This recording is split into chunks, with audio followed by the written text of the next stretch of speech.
రసాయనిక ఎరువులు, పురుగుల మందుల పేరిట వేలకు వేలు వెచ్చిస్తూ కూడా దిగుబడి లేక ఆదాయం రాక రైతు కుంగిపోతున్నాడు. అలాంటిది ప్రకృతిలో లభించే జీవామృతం, దశపత్ర కషాయాలతోనే ఏకంగా పండ్ల తోటలను సాగు చేస్తూ అందరికీ సేద్యపు పాఠాలను నేర్పిస్తున్నాడు ఈ రైతు.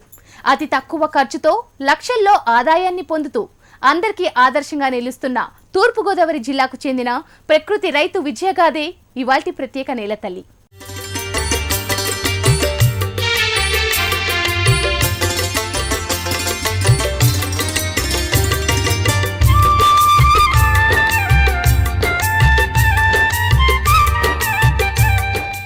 ఎరువులు, పురుగుల మందుల వినియోగం లేదు, కూలీల అవసరం అంతకన్నా లేదు.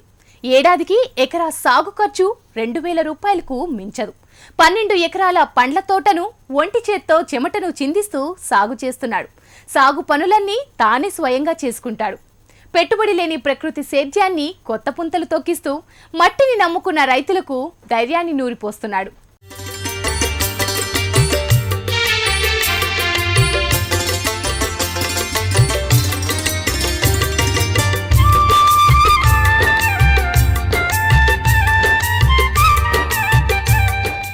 మన దేశంలో పండ్లకు ఉండే డిమాండ్ అంతా ఇంత కాదు. సీజన్ వారీగా దొరికే ఫలాలు మనకు అందుబాటులో చాలానే ఉన్నాయి. కానీ ఇప్పుడున్న పరిస్థితుల్లో నాణ్యత కలిగిన పండ్లు దొరకడం కష్టమైపోయింది. సహజంగా ఉండే ఫలాలకు ఉన్న డిమాండ్ను, ప్రజల ఆరోగ్యాన్ని దృష్టిలో ఉంచుకుని కొంతమంది రైతులు అన్ని రకాల ఫలాలను సహజ పద్ధతుల్లో సాగు చేస్తున్నారు. ఈ కోవకు చెందిన రైతే తూర్పుగోదావరి జిల్లాకు చెందిన రైతు అప్పలస్వామి.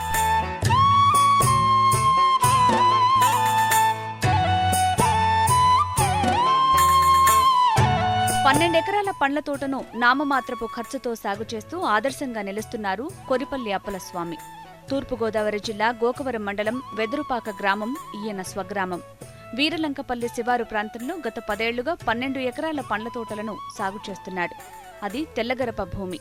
2 బావులు, 1 బోరు ఉన్నాయి. మొక్కలు నాటిన మొదట్లో 4 ఏళ్లు రసాయన సేద్య పద్ధతులను అనుసరించారు. 30 బస్తాల వరకు రసాయనిక ఎరువులు వేసేవారు. రసాయనిక పురుగుల మందుల కోసం 50,000 వరకు ఖర్చు చేసేవారు. అలా కొన్ని మొక్కలు చనిపోవటం, మొక్కల పెరుగుదల నిలిచిపోవటంతో 4 ఏళ్ల తర్వాత అప్పలస్వామి ప్రకృతి సేద్యం వైపు మళ్లారు. గోమూత్రం, పేడతో వ్యవసాయం చేయటమేంటని చుట్టుపక్కల రైతులు వేళాకోళం చేశారు. అయినా రైతు పట్టించుకోలేదు. బండారు రామకృష్ణ గార్డెన్స్లో ఈ 12 ఎకరాల్లో మేము ప్రకృతి వ్యవసాయంతో ఫ్రూట్స్తో సుమారుగా 40 రకాలు ఫ్రూట్స్ పండ్లను పెంపకం జరుగుతుంది. దాంట్లో కొంతవరకు మరి పెద్ద కాపుకు వచ్చినాయి, చిన్న ఏమో ఇంకా పిల్లలు పెరుగుతున్నాయి. మామిడి, జీడిమాడి, సపోటా, పప్పలమనస, నారింజ కానీ, దానిమ్మ కానీ, వగైరా కోకోనట్ కానీ, అలాగే పైనాపిల్, ఇంకా కొత్తగా వెరైటీలన్నీ ఇక్కడ మేము పెంచడం జరుగుతుంది. కారణం ఇక్కడ ఈ నెలలో ఏమవుతుంది, ఏం పెరుగుతాయి ఏటన్నది దాన్ని చేస్తూ ఉన్న రైతులకు కూడా మేము చెప్పొచ్చు. అంటే ఇంకొక రైతు రేపు పొద్దున్న వేసి అక్కడ రాలేదు అంటే అతను నట్టపోకూడదన్న ఆలోచనతో మేము చేస్తాం. ఈ ప్రకృతి వ్యవసాయ చేయడంతో ఏంటంటే దీనికి చేయాలనే ఆలోచన ఎందుకు వచ్చిందంటే మనం సాఫ్ట్వేర్ ఇంజనీర్ గారిన బండాడ రామకృష్ణ గారైన వారు సహకారంతో సలహా తీసుకుంటూ మాయి సలహాలు ఒకరికొకరు అనుసంధానం చేసుకుంటూ వారు చెప్తుంటే మేము ఇక్కడ కొన్ని ఆలోచనలు మేము చేసుకుంటూ ఈ ప్రకృతి వ్యవసాయంలోకి దిగటం జరిగింది. దానికి సుమారుగా 10 సంవత్సరాల చిల్లర నుంచి మేము ఈ మందులు వాడకుండా చేస్తున్నాం. అప్పటి నుంచి చేతు అలాగ ప్రజలు మమ్మల్ని ఎలానో చేస్తూ ఉన్నారు. కానీ దానికి మేము సర్లే ఏదోటి అన్నితో ఎవరో ఒకరు ముందుగినప్పుడు ఏదో వస్తూ ఉంటాయి అన్నీ ఆలోచనతో మేము అవన్నీ లెక్క చేయకుండా మేము వత్తంతో తర్వాత మొన్న పోయిన సంవత్సరంలో పాలికర్ గారు అని నేను రాజమండ్రిలో కాయినప్పుడు 4-5 సంవత్సరాల క్రితం ఒక దానికి మీటింగ్ కూడా వెళ్తాం జరిగింది. మొన్న పాలికర్ గారు కూడా పెడతాం జరిగింది మీటింగ్ కాకినాడలో. నేను అక్కడ 8 రోజులు కూడా నేను అక్కడే స్వీచ్ ఆలకిత్తు పగలు రాత్రులు అక్కడే పడుకుంటున్నాను. అంటే నాకు ఎక్కువ దీని మీద ఎక్కువ ఒక ఆలోచన ఉంది. ఇది చెయ్యాలా మనం చేసింది ఇంకొకరు చేయించాలన్న ఆలోచన నాకు ఉండటంతో ఉన్నవాళ్ళు వెళ్ళిపోయినా నేను మాత్రం అక్కడ మా ఊరి నుంచి వస్తాం జరిగింది. ఆ రోజు వాళ్ళు వెళ్ళిపోయారు, ఆగలేకపోయారు. ఇక్కడ ఆత్మ వచ్చు, అగ్రికల్చర్, హార్టికల్చర్ వాళ్ళు వస్తున్నారు. వాళ్ళ సలహాలు కూడా మేము తీసుకుంటూ ఎప్పుడైనా రైతు ఒక దాని మీద తీపి ఎప్పుడైతే కలిగి ఉందో దాన్ని పట్టుకొని మాత్రం వదలడు. అలాగే నేను పట్టుకున్నానంటే ఏ విషయం కూడా వదలకుండానే నేను ముందుకి ఎవరేమనుకున్నా అది నాకు వినబడవు. కానీ నేను అనుకున్నది మాత్రం చేస్తాను నేను. మొదట్లో మామిడి, జీడి మామిడి మొక్కలు మాత్రమే సాగయ్యేవి. క్రమేణా సపోటా, నారింజ, బత్తాయి, పంపర పనస, పనస, నిమ్మ, దానిమ్మ, జామ, నేరేడు, పైనాపిల్, కొబ్బరి, ఉసిరి, బాదం, సీతాఫలం, రామఫలం, డబ్బా, అంజూర, డ్రాగన్ ఫ్రూట్, ఖర్జూరం వంటి పలు పండ్ల జాతులను ప్రకృతి సేద్య పద్ధతిలో సాగు చేస్తున్నారు. విత్తనాలు లేని నేరేడు, తేనె రుచిలో ఉండే కేరళ పనస, కూరల్లో వాడే సదా పనస, పులుపు, పీచు ఎక్కువగా ఉండే పచ్చడి మామిడి వంటి ప్రత్యేక రకాల పంటలను సాగు చేస్తున్నారు. జీవామృతం చేసేది అయితే బెల్లం, శనగపిండి, తర్వాత గోమూత్రం, పేడ 5 లీటర్ల గోమూత్రం అవుతున్నాం. సుమారుగా 5 కేజీలు దాటి ఉండి 10 కిలోల లోపల ఇంచుమించులో మేము పేడ వేస్తున్నాం. తర్వాత పుట్టమని కొత్త వేస్తున్నాం మొత్తం. అయితే నెక్స్ట్ కషాయాలకి అయితే అండి మా దగ్గర మేము ఎప్పుడో ముందే పెంచుకొని ఉన్నాం. మామిడి, నేరేడి, అలాగే యాప, గ్లేరేసీడి, జామ, సీతాఫల, అలాగే మారేడి, ఇవన్నీ రకాల, అలా మందార కూడా. ఈ కషాయం కూడా మేము ఇక్కడ ఆకులు ముందే రెడీ చేసుకుంటాం వల్ల ఆ కషాయంతో ఏ రైతు చేసినా 5 రకాల ఆకులు కషాయం తగ్గకుండా పిసిగర్ చేయాలండి. దాన్ని పిసిగర్ చేసేటప్పుడు కూడా మేము ఈ జీవామృతం, తర్వాత మేము వేసేది కషాయం, దాంట్లో గోమూత్రం కూడా ఒక 200 లీటర్లకు వచ్చి సుమారుగా. ఎందుకంటే అందరూ కలపలేరు, మా గోవులు ఎక్కువ ఉండడం వల్ల పేడ ఎక్కువ వేసిన, ఆ మూత్రం ఎక్కువ వేసిన కొనుక్కున్న వాళ్ళు చేయలేరు. మనకు ఉండడం వల్ల ఎక్కువ మేము మోతాదు ఎక్కువే 10 శాతం. ఒక ఆవుతోటే 30 ఎకరాలు చేయొచ్చు అంటున్నారు. కానీ మాకు సుమారుగా ఒక 6-7 సాల్తీలు ఉన్నాయి కాబట్టి వాటిలో ఏం చేస్తున్నాం అంటే ప్రతి ఒక సెట్ రోజుకో సెట్టు కడుతున్నాం అండి. రోజుకో సెట్టు కట్టి, ఎందుకంటే ఆ మూత్రం అది దానికి అక్కడ పడుతుంది. తర్వాత మాకు కావాల్సిందేమో తీసుకుంటాం. అంటే ఉదయం తెల్లారి ఎట్లా వస్తానో అంటే దాన్ని లేపి దాన్ని అటు ఇటు తిప్పితే, దాన్ని అటు ఇటు సదరం చేసి తిప్పితే అది గోమూత్రం అవుతుంది. నేను బకెట్ తోటే దాన్ని పట్టుకుంటాను అంతే. ఇంకా దానికి ఇంకా షెడ్ గట్ట ఏమీ జరగలేదు. సైన్ టైప్కి వస్తుంది. ప్రతి చెట్టుకి ఇవాళ కట్టిన చెట్టుకి రేపు కట్టడం, అలాగా మొత్తం అన్నిటిని కూడా మారుతూ జరుగుతుంది. అలా ఇది కూడా సుమారుగా మేము ఈ జీవామృతం వేసేది కూడా సైన్ టైప్. ఇవాళ ఒకదానికి అయితే రేపు పొద్దున్న అలాగా చెట్టుకి 2 లీటర్లు వస్తాం, 5 లీటర్లు వస్తాం, 10 లీటర్లు కూడా వస్తాం జరుగుతుంది. జీవామృతం మొక్కలకు బకెట్లతో స్వయంగా అప్పలస్వామే పోస్తారు. పిచికారి కూడా స్వయంగా తానే చేస్తారు. పొలానికి నీరందించటం, కాయలు కోయటం, కషాయాల తయారీ వంటి పనుల్ని తానే చేసుకుంటాడు. కూలీలను పెట్టడు. మరీ అవసరమైతే కుటుంబ సభ్యులు పనుల్లో సహాయపడతారని అప్పలస్వామి చెప్తున్నాడు. ఉచిత విద్యుత్ కావటంతో కరెంటు బిల్లు కట్టే అవసరం కూడా లేదు. పొలాన్ని దున్నాల్సిన అవసరం లేదు. పెరిగిన గడ్డిని ఎప్పటికప్పుడు ఆవులు మేసేస్తుంటాయి. దీంతో దుక్కికయ్యే ఖర్చులు కూడా తప్పాయని రైతు అంటున్నాడు. జీవామృతాన్ని అప్పలస్వామే స్వయంగా తయారు చేస్తారు. తన పొలంలో 200 లీటర్ల సామర్థ్యం గల 6 ప్లాస్టిక్ డ్రమ్ములను ఏర్పాటు చేసుకుని వాటిల్లో జీవామృతం తయారు చేసుకుంటారు. వారంలో 6 రోజులు రోజుకొక డ్రమ్ములోని జీవామృతాన్ని పండ్ల మొక్కలకు పోస్తారు. ఖాళీ అయిన డ్రమ్ములు తిరిగి కొత్తగా జీవామృతం కలుపుతూ ఉంటారు. ఏడాదిలో నికరంగా 10 నెలల పాటు చెట్లకు జీవామృతం అందిస్తున్నాడు. ఒక్కోసారి జీవామృతం తయారీలో బెల్లానికి బదులు తోటలో మిగిలిపోయిన మామిడి, సపోటా పండ్లను జీవామృతం తయారీలో వాడతారు. రైతు ఈరోజు తెగులు ఏదో వచ్చిందని మందులో కొడతాకే మందులు తీపిసుకొని చేస్తారు. చేస్తేనే దాన్ని కొట్టిన తర్వాత వర్షం కానీ పడితే నిరుత్సాహం అవుతారు రైతు. అంటే మందు పోయిద్దని. ఆ వర్షం పడకపోతే అది ఎక్కడికి వెళ్తుంది? కాయ, కాండం, ఆకు తీసుకుంటుంది. ఆ కాండం, ఆకు తీసుకున్న తర్వాత పురుగులే ఉంటే సరిపోతే కరెక్టే. నెక్స్ట్ ఆ కాయలు ఆకున్నాక అది ఎవరు తింటున్నారు ఆ ఫ్రూట్స్ అన్న ఒక ఆలోచనతో అది మన ప్రధానంగా ఎవరికొలకి అది కూడా ఒక రైతు అది ఒక దాన్ని మోసం చేస్తున్నట్టు అనిపించింది నాకు. అది కూడా అప్పుడు అది తింటే వాళ్ళు హాస్పిటల్కి వెళ్తుంటే వాళ్ళు పళ్ళు తినమంటారు. పళ్ళు తినమంటే అది పండుగ అది అలా పుండు అన్నట్టు వస్తుంది. అంటే అది ప్రభుత్వం కూడా మీద భారం పడుతుంది. అంటే ఇప్పుడు ఆరోగ్యశ్రీ అని ఏదో పెట్టారు. వాళ్ళకి ఒక హాస్పిటల్కి వెళ్తే 1,50,000 2 లక్షలు వస్తుంది. అది కూడా ప్రభుత్వం తిరిగి ఒక సైన్ టైపు ఇది వస్తుందండి. అది రాకుండా ఉండాలంటే మన ప్రకృతి వ్యవసాయం చేస్తే మంచి ఆరోగ్యం, మంచిది ఇచ్చిన వాళ్ళు అవుతామని ఒక ఆలోచనతో మేము గత 10 సంవత్సరాల నుండి ఈ మందులు వాడకుండా చేస్తుంటే అంటే ఫస్ట్ చేసేటప్పుడు మాత్రం ఈ గోమూత్రం ఇదంతా చేసేటప్పుడు మాత్రం అందరూ రైతులు అంటే తెలియదు కదా, తెలియదు. నాకు పూర్తిగా చదువు లేదు. ఉన్నవాళ్ళు కూడా చదువు లేని దాని మీద అందరూ ఈ పేడేటి ఇచ్చేటని అందరూ యాక్షణం చేసేవారు. ఈ పండు తింటే పుండన్న ఇది అయిపోతుంది. డాక్టర్లు పండు తినమంటున్నారు తప్ప కానీ ఇదంతా అంత కెమికల్. ఏ ఫ్రూట్స్ చూసినా కలరు, ఎంత కలర్ ఉంటే అంతా కూడా దాంట్లో తెగులు ఉంది. అది ఎవరో గ్రహించలేదు. కానీ ఈ న్యాచురల్ ఫార్మింగ్ అనేటప్పటికి కలర్ ఉండదు, ఓన్లీ క్వాలిటీ. ఫస్ట్లో మేము హైదరాబాద్, బెంగళూరు కూడా ఎక్స్పోర్ట్ చేస్తున్నాం మేము.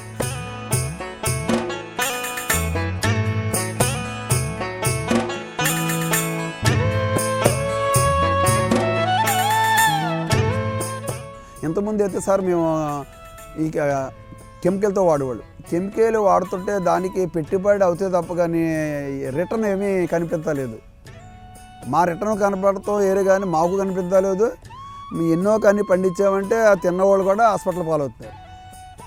అది మళ్ళీ మాకు రిటర్న్ లేదు కానీ వాళ్ళు అనారోగ్యం పాలవుతున్నారు. వాళ్ళు మళ్ళీ ఇటు హాస్పిటల్ కావచ్చు అంతా కూడా వాళ్ళు కూడా ఇది అయిపోతున్నారు. దానికి పెట్టుబడి పెట్టి దాన్ని ఇంకా మేము దాన్ని ఒక గత 12 సంవత్సరాల నుంచి 10 సంవత్సరాల ముందు నుంచి దాన్ని విరమించుకొని ఇంకా ఈ మానవ జీవితానికి మనుగడ ఉండదండి ఇంకా కొన్ని రోజులకి. ఇవాళకి లెక్క అయితే ప్రతి వాళ్ళకి షుగర్, బీపీ అనే 95% తక్కువ కాకుండా ఇవాళ నేను అందరూ కూడా అనారోగ్యం వయసులో మీకు స్టాబ్లెట్లు అంటారేమో, కొంత వాళ్ళు స్టాబ్లెట్లు మింగుతూ తిరుగుతున్నారు అనుకుంటున్నాను నేను కొంతవరకు కూడా. అది బయట పెడితే ఇది ఈ వయసులో నీకు స్టాబ్లెట్లు అంటారేమో అన్న ఆలోచన కూడా కొంతమందికి వస్తుంది అనుకుంటున్నాను. రైతు తోటలో ప్రస్తుతం సపోటా, కొబ్బరి, నిమ్మ చెట్ల నుంచి పండ్ల దిగుబడి వస్తోంది. సపోటా కాయ 5 రూపాయల చొప్పున అమ్ముతున్నారు. ఏడాదికి 1,00,000 రూపాయల ఆదాయం వస్తోంది. కొబ్బరిలో ఏడాదికి 50,000 రూపాయల ఆదాయం పొందుతున్నాడు. ఎకరానికి 20 మామిడి చెట్లున్నాయి. ప్రకృతి ఎరువులతో పండించిన కాయ కావటంతో ఒక్కొక్కటి 40 రూపాయల చొప్పున విక్రయిస్తున్నారు. ఈ గోమూత్రం వల్ల శనగపిండి కానీ, బెల్లం కానీ, ఈ గ్లేరేసీడ్ కానీ, ఆచ్ఛేదానికి కానీ, ఈ పుట్టమండలం అది కానీ చేస్తుంటే దీనికి మంచి ఆరోగ్యం, మంచి టేస్ట్ కూడా ఉంటుంది. మా దగ్గర తీసుకెళ్ళిన వాళ్ళందరూ కూడా మళ్ళీ ఇక్కడికే ఆ ఫ్రూట్స్ కావాలనే అందరూ అవుతారు. ఇక్కడికి మొన్న కాకినాడ వాళ్ళు కూడా వాళ్ళు మరి అమ్ముకుంటాకేటో నా దగ్గర 5 రూపాయలకి సపోటా తీసుకెళ్ళి వాళ్ళు మరి నెట్లో పెట్టాము అన్నారు. ఆ తర్వాత మా దగ్గర అయిపోతే మేము ఇంకా ఆయనకి తక్కువ ఇదితోటి ఇచ్చాం. మాకు మరి హైదరాబాద్ అది మాకు ముందు ఆఫర్లు ఉన్నాయి. ఆఫర్ గురించి ఆయనకి ఆపడం జరిగింది మేము ఈ సపోటా అదేనండి. నెక్స్ట్ బెంగళూరు కూడా మేము పంపాం. ఇది మామిడి అయితే 40-45 రూపాయలు కూడా ఇస్తున్నాను దీన్ని. అలాగే సపోటా అయితే 5 రూపాయలకి ఇస్తున్నాం, బత్తాయి అయితే 10 రూపాయలకి ఇస్తున్నాం కాయ. అంటే ఓ పిల్లలు వచ్చినా పెద్దలు వచ్చినా మేము ఎవరికన్నా పంపినా అదే రేటు, ఇక్కడ ఇచ్చిన అదే రేటు. అంటే మేము బయటికి పంపినప్పుడు ఆ ట్రావెలింగ్ ఖర్చులు వాళ్ళే పెట్టుకుంటున్నారు, మాకు సంబంధం లేదు. అది ఏడాదికి 2 లక్షల వరకు ఆదాయం లభిస్తోంది. మొత్తం 12 ఎకరాల సాగుకు 25,000 రూపాయల ఖర్చుపోను ఏడాదికి 3,25,000 రూపాయల నికర ఆదాయాన్ని అప్పలస్వామి ఆర్జిస్తున్నారు. ఈ రైతుల్ని ప్రభుత్వం మన బాగానే సహకరిస్తుంది. కానీ ఈ చేసి రైతులు ప్రతి రైతుని కూడా ఒక మండలంలో, ఒక జిల్లాలో అవ్వచ్చు, ఇది ఒక నెలకి వీళ్ళకి ఎక్కడొక్కడ ఒక మీటింగ్ పెట్టి, ఆ మీటింగ్ పెడితే పలానా మండలంలో పలానా 10 రోజులకు అలాగా మండలం నుంచి జిల్లా ఇదిలో పెడితే ఆ జిల్లా లెవెల్లో అందరూ ప్రతి ఒక్కరు కూడా దీనికి ముందుకెళ్ళి ఈ వ్యవసాయం మీద మొక్కు చూపుతారని నేను కోరుకుంటున్నాను. అలాగే ఇప్పుడు ఈ కాలంలో ఏమైందంటే ప్రతి పట్టణం నుండి పల్లెల నుండి పట్టణానికి ఎగబడుతున్నారు. దాన్ని అదుపు చేయాలంటే ఈ ఒక కార్యక్రమంలో ఇంకా చేస్తున్నారు. ఇంకా ప్రభుత్వం ఇంకా ముందు చూపుతో ప్రతి దిక్కున ఒక మీటింగ్ పెడితే ఇంకా ముందుకి వెళ్తుందని నేను కోరుకుంటున్నాను. అలాగే ఇక్కడ వ్యవసాయం అన్నది ఒకటే కాదు, అక్కడ ఒక పశువులు మేము ఒక ఆవుని కొన్నాం, 3,000-4,000 ఇట్టు కొన్నాం. కొంటే ఇవాళ అది సుమారుగా ఇంచుమించులో మీకు కావాలితే చెబుతాను నేను. ఇంచుమించులో ఇవాళ అదే మాకు ఇక్కడ వ్యవసాయానికే పనిచేస్తుంది, దానికి ఎరువు పనిచేస్తుంది. ఇంచుమించులు ఇలా దాని పిల్లలు అయితే ఏదైతే ఒక కనీసం 70,000 వస్తుంది. 3,000-4,000 కొన్నాం. ఒకటి అటు నుంచి అటు వస్తుంది. ఒక గొర్రెలు పెట్టుకోవచ్చు అందులోని. అలాగే గొర్రెలు నాకు కూడా ఆత్మ ద్వారా కూడా వాళ్ళు కూడా ఇక్కడ ఆత్మ డిపార్ట్మెంట్ ఈ కూరగాయలు అది కూడా వాళ్ళు సహకారంతో నేను శాతం కూడా మీరు చూస్తూ ఉంటారు అక్కడ, అది కూడా శాతం జరిగింది. నెక్స్ట్ ఏంటంటే ఇంకా దీన్ని కూడా అనుసంధానం ప్రతిది ఒక వ్యవసాయం అన్నది ఒక చిల్లర కొట్లాడది. అన్నీ ఉంటేనే అన్నీ ఒకదాని మీద ఏది సరిపోదు. ప్రతి దాని మీద కోత తీసుకుంటేనే మనిషికి మనుగడ ఉంటుంది. లేకపోతే ఒకే దాని మీద ఎత్తే ఇది అవ్వదు. ఈ పంట మామిడి అవ్వచ్చు, ఏమైనా అవ్వచ్చు, ప్రతి అక్కడ కోళ్ళలో దూడల్ని ఒక గొర్రెల్ని అన్నీ పెంచుకుంటేనే అవన్నీ ఒకదాంట్లో అన్నీ కలుపుకుంటేనే అది ఒక ముద్దలా కనిపిస్తుంది. లేకపోతే నా దానికి ఏదో ఒకటి చేసేది రాలేదంటే మాత్రం దేనికి అది ఇది కాదు. ప్రకృతి వ్యవసాయం ద్వారా పండించిన నాణ్యమైన పండ్లు కావటంతో స్థానికంగానే వీటికి మంచి గిరాకీ ఏర్పడింది. ఇవి రుచి బాగుండటం, కాయలు పెద్దగా ఉండటంతో పాటు ఎక్కువ రోజులు నిల్వ ఉంటున్నాయి.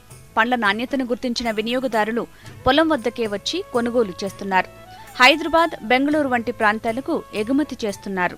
ప్రకృతి సేద్యంలో ప్రయోగాలకు ఆయన క్షేత్రం ఇప్పుడు కేర్ ఆఫ్ అడ్రస్ అయింది. కేవలం ప్రకృతి ఎరువులనే వినియోగించకుండా తనకు అందుబాటులో ఉన్న అన్ని వనరులతో పండ్ల తోటను సాగు చేస్తున్నాడు. భూమిలో తేమను నిల్వ ఉంచేందుకు, నేలలో పోషకాలను పెంచేందుకు ప్రత్యేక పద్ధతులను అనుసరిస్తున్నాడు. అందరినీ ఆశ్చర్యపరుస్తున్నాడు.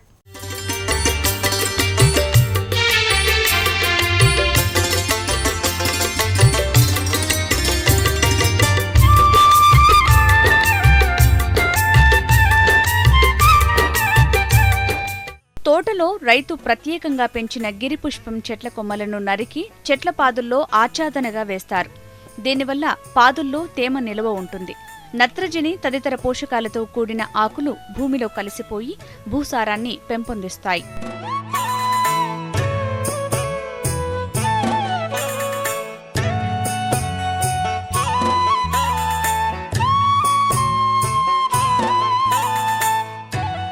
ఆవులు, గిత్తలను రోజుకో చెట్టుకు చొప్పున కట్టేసి ఉంచుతారు. వాటి పేడ, మూత్రం పాదుల్లో పడి చెట్లకు మంచి ఎరువుగా ఉపయోగపడుతుంది.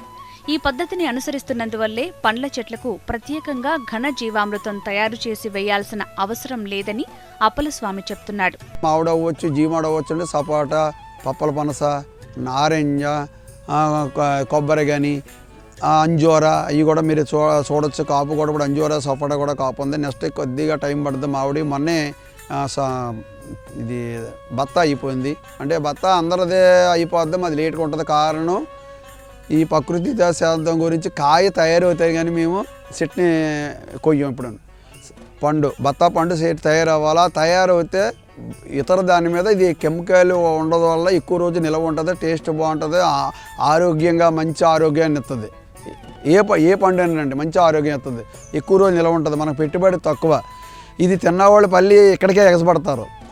ఇక్కడ ఒక పచ్చడి మామిడని ఒక తయారు చేస్తాం మేము, గ్రాఫ్టింగ్ చేస్తారు. ఆ గ్రాఫ్టింగ్ లాగా మేము మంచి రకాన్ని కూడా తయారు చేసి పీసు పులుపు ఉండేటట్టు వాళ్ళు అది పచ్చడి తప్ప తింటా గట్ట ఏమీ పనిచేయదండి. పండుగకి పచ్చడికి మాత్రం మేము 50 రూపాయలకి ఇస్తున్నాం. కాయది పులుపు పీసు ఉంటుంది బాగానే.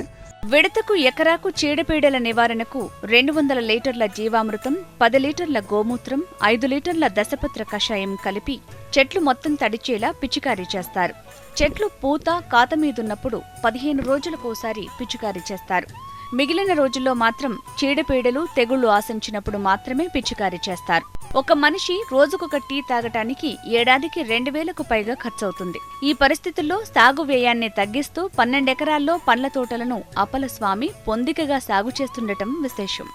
గాలి వాతావరణం 80%, 70%. మనం చేసేది 25% ఉంటుంది అనుకుంటున్నాను, 20-25%. కానీ కొన్ని ఇప్పుడు ఉన్నాయి, పూత రావాలా, పూత రాదు. వాతావరణం దాన్ని ఎవరు ఏం చేయలేరు, ప్రభుత్వం కాదు కదా, ఎవరు ఏం చేయలేరు.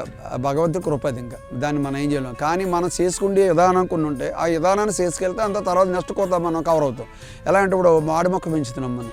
ఆ మాడి మొక్క పెంచేటప్పుడు దాన్ని ఇటు పడితే అటు పోకుండా, ఇప్పుడు పశువుల దగ్గర మనిషి ఉంటాడు, లేకపోతే గొర్రెల దగ్గర, దాన్ని అలా వదిలేస్తే అలా పోయి ఇలా పోయి ఆడికి తర్వాత చెడ్డ పేరు వస్తుంది, ఆడుకోపోతాయి. అలా కాకుండా చెట్ని కూడా దాన్ని ఒక విధానంలో పెట్టాలి. మనం మొక్క వేసిన తర్వాత సంటి పిల్లల్ని ఎలా పెంచుతున్నామో అలాగా సైడు ఏమన్నా రెమ్మలు వస్తే ఆ రెమ్మలు తీసేసి మనం స్ట్రైట్ దాన్ని సపోర్ట్ వేసి ఒక 4-5 అడుగులు వెళ్ళేటట్టు మనం అది పెంచామనుకోండి, అది పెంచితే రేపు పొద్దున మనకి అంటే అలా కటింగ్ చేస్తాం వల్ల అన్న 2 సంవత్సరాల కొత్త క్రాప్ లేట్ అవ్వచ్చు. కానీ రేపు పొద్దున్న అది లాభ అయ్యి చెక్కదైతే మాత్రం అది ఒక 60-70 సంవత్సరాలు పోయేదానికి అదే చెట్టుకి మనకి ఆ భూమి రేటు పెరుగుతుంది. అదే చెట్టు 60-70,000 తక్కువ కాకుండా వస్తుందండి. రసాయనాలకి చాలా దూరంగా ఉండమని చెప్తున్నానండి నేను. పండ్ల తోట పండితో వల్ల మనకి ఈ భూదేవత అంటే మనకి ఎన్నో జన్మలు ఇచ్చి ఎన్నో పూజితం చేసుకుంటే కానీ మానవ జాలం ఇవ్వడని అనుకుంటున్నాను నేను. అలాట మానవ జాలం ఇచ్చినందుకే మనం బ్రెయిన్ జాగ్రత్తగా ఆలోచించి, ఇప్పుడు పశువు ఉంది దానికి అన్నీ తెలుస్తుంది కానీ నోరు లేదని చెప్పడానికి, అలాగా మనకు నోరు ఇచ్చాడు కాబట్టి దేవుడు దాన్ని సద్వినియోగం చేసుకోవాలి. అంటే మనం ఇచ్చేది ఇక్కడ భూదేవత తల్లి అవ్వచ్చు, అది చెప్పలేకపోతుంది, కలుషితం అయిపోయి అన్నీ చేసేస్తున్నాం, కలుషితం అయిపోతుంది ఇవాళ భూదేవత తల్లి. ప్రతి సెట్ ఉంది, అన్నీ తెలుసు సెట్కి, కానీ చెప్పలేకపోతుంది. అలాంటి సెట్ నోరు లేని దాన్ని మనం ఇవాళ నోరు ఉండి పాడు చేస్తున్నాం, హింసిస్తున్నాం దాన్ని. రసాయన సేద్యంలో కన్నా పెట్టుబడి లేని ప్రకృతి వ్యవసాయం చేపట్టాకే దిగుబడితో పాటు కాయల రుచి పెరిగిందని అంటున్నాడు రైతు. ఖర్చు పెద్దగా లేదంటున్నాడు. ఏపీ ప్రభుత్వం కూడా ఈ ప్రకృతి సాగుపై ప్రస్తుతం అవగాహన కల్పిస్తున్నప్పటికీ ఇంకా ఎక్కువ మొత్తంలో అవగాహన కల్పించాల్సిన అవసరం ఉందని అప్పలస్వామి కోరుకుంటున్నాడు. ఎందుకంటే ప్రజల ఆరోగ్యం రైతు చేతుల్లోనే ఉందని, రైతు ఆరోగ్యంగా పంటలు పండిస్తేనే ప్రజల ఆరోగ్యం బాగుంటుందని అంటున్నారు. ఆరోగ్యకరమైన ఆహారం తినటం వల్ల ప్రజలు ఆసుపత్రులకు పెడుతున్న ఖర్చులను మిగిల్చొచ్చని రైతు చెప్తున్నాడు. ఈ ఎరువులు అవ్వచ్చు, పురుగు మందులు అవ్వచ్చు, అవన్నీ చేసి మేము ఇంకా నిరుత్సాహం వచ్చింది. ఖర్చు ఎక్కువ అవుతుంది, చెట్టును పాడు చేస్తున్నాం, దాన్ని ఆరోగ్యాన్ని పాడు చేస్తున్నాం, బేగా చచ్చిపోతుంది. అది మన ఆరోగ్యం పోతుంది, మన తెలుసుండి తప్పు చేస్తున్నాం, చెట్టుని చంపేస్తున్నాం. అప్పుడు ఖర్చు లెక్కెత్తంటే సుమారుగానే మేము బస్తాలు అయితే యూరియా బస్తాలు అయితే సుమారుగా ఇంచుమించులో ఇక్కడ 30 బస్తాలు తక్కువ కాకుండా వేసేవాళ్ళు. ఎకరానికంటే 3 బస్తాలు తక్కువ కాకుండా వేసేవాళ్ళు. అయితే అప్పుడు సెట్ అంటే ఒకటండి, సెట్ ఎకరాల లెక్క ఎడదీయకూడదండి ఈ హార్టికల్చర్ అనేది. వాడికి చెట్టు వయసుని పెట్టి పడుద్ది. ఈ 12 ఎకరాలు ఏమైతే ఇంచుమించులో అప్పుడైతే సుమారుగా 50,000 చిల్లర దాకా ఎక్కువగా ఖర్చు పెట్టేవాళ్ళం మేము. ఇవాళ లెక్క అయితే మాకు ఏ ఖర్చు లేదు. వేళ సుమారుగా ఇంచుమించులో 3 లక్షలు తక్కువ కాకుండా ఆదాయం అవుతుందండి. అంటే ఇంకా పెరుగుతుంది ఇది. అంటే మీరు చూడొచ్చు, ఇంకా పిల్లలు ఎదిగి ఇదిలో ఉన్నాయి, ఇంకానే కొన్ని ఎదిగిలో ఉన్నాయి. దీన్నే 10 లక్షలు కూడా తీయొచ్చు, ఇంకా ఉండి కొద్ది వస్తుందండి. దానికి ఏమాత్రం సందేహం లేదు. చూస్తే ఖర్చు ఏమీ లేదండి. నా ఖర్చు చెప్తున్నాను కదా, ఖర్చు లేదు. Zero budget. అంటే ఇప్పుడు 30,000 ఇంత దాని మీద 30,000 40,000 ఖర్చు అనుకోకూడదండి. ఖర్చు లేదు దీనికి, ఓన్లీ జీరో బడ్జెట్. ప్రతి రైతు చెయ్యాలి. ప్రతి రైతుతోటి ఈ ప్రభుత్వ వారు అధికారులు అనుసంధానం చేసి వాళ్ళని ముందుకు తీసుకెళ్ళాలి. ఎంత తీసుకెళ్తే అంత కూడా రైతు వదలడు. అంటారు చూడండి, పడితే ఉడుము పట్టు అంటారు. రైతు ఎప్పుడైతే ఆ తెప్పించారో, మీటింగ్ పెట్టి అన్నీ తెప్పించారో ఇంకా ఉడుము పట్లే పడతాడు రైతు.